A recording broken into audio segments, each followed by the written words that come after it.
Is this more, first and foremost, I view it, the American public views this country as taking on water. It's a boat. Yeah. We're sinking.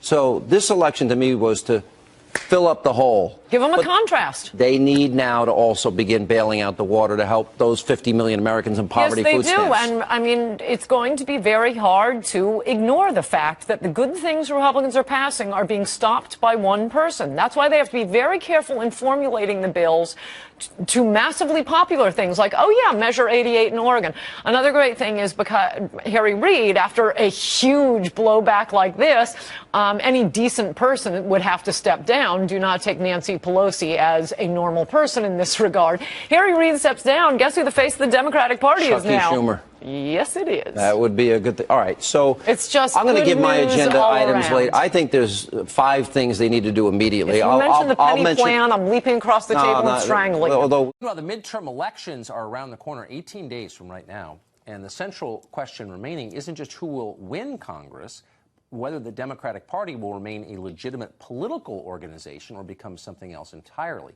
Elements of the Democratic coalition are becoming radical. Some are threatening violence, some are advocating violence.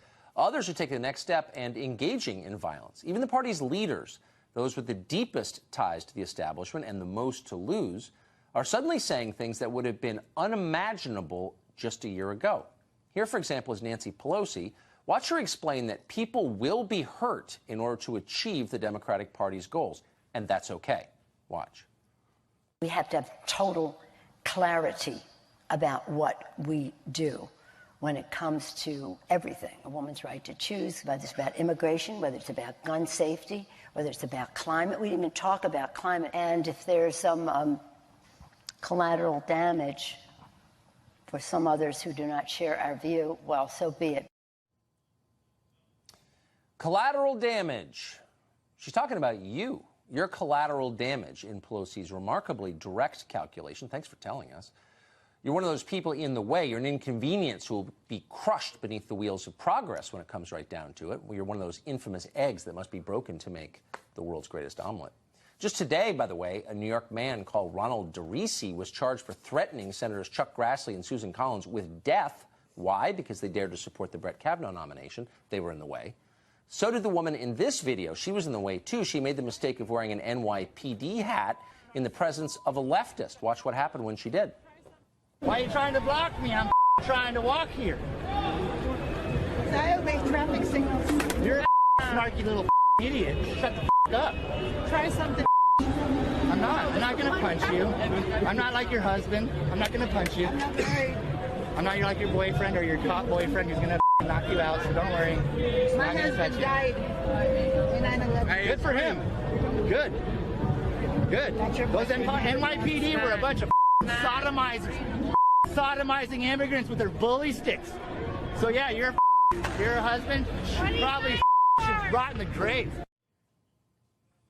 I'm glad your husband died in 9/11, says a representative of the youth wing of the Democratic Party. Ann Coulter has been watching moments like these for the past 3 years and writing about them. Her new book is called Resistance is Futile: How the Trump-hating left lost its collective mind, and she joins us tonight in studio. Ann, it's great to see you. Thank you. Good to be here. So what does the Democratic Party look like 19 days from now? How do they put this all back together? They've showed us who they are. What are they when the smoke clears? I wouldn't judge how they do this fall by assume that these comments are beloved by the people. I mean, I think people have to remember a blue wave is the historic norm right now.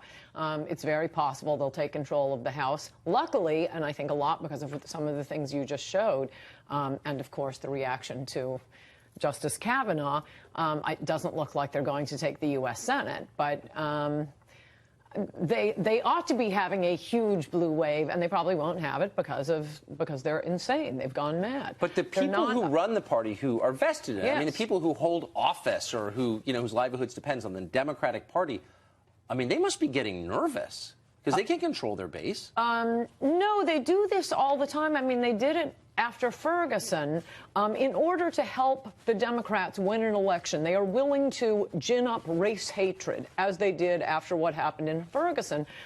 They're willing, at this point, after Kavanaugh and continuing until the election, to gin up mentally ill women. And they can't control them. I mean, once they've done it, they just walk away, and you have... I mean, you've seen the statistics on the Ferguson effect written about by Heather McDonald, among others, that the rate of blacks being murdered went up astronomically after Ferguson, and particularly in cities where there was an alleged police racist shooting. Incidentally, I've noticed that police suddenly stopped engaging in racist attacks on black people once they started wearing body cameras. You notice how they just sort of went away? I did notice the that. ACLU is actually suing some cities to make them stop wearing body cameras because they keep getting caught making false allegations of a racist cop, as a Princeton woman did. A Princeton professor made a false allegation of a cop racist stop, and there was a body camera. Utter complete lie. Does the Democratic Party ever become the Democratic Party of 2012 or 1998, or kind of a party concerned with, economics and something other than identity politics? It doesn't look like it. There was an interesting article. You won't hear these words come out of my mouth very often. In the New York Times this week by Thomas Edsall, breaking down all of these polls and how the Democratic Party has changed. And it is, I just noticed it looking at Nancy Pelosi.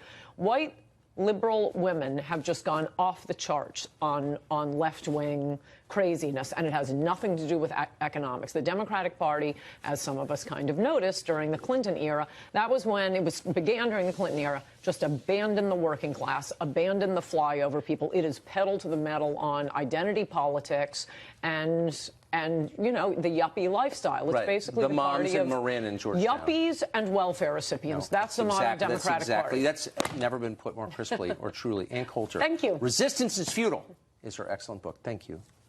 Thank you, Mr. Chairman. Dr. Fauci, do protests increase the spread of the virus? Do protests increase the spread of the virus?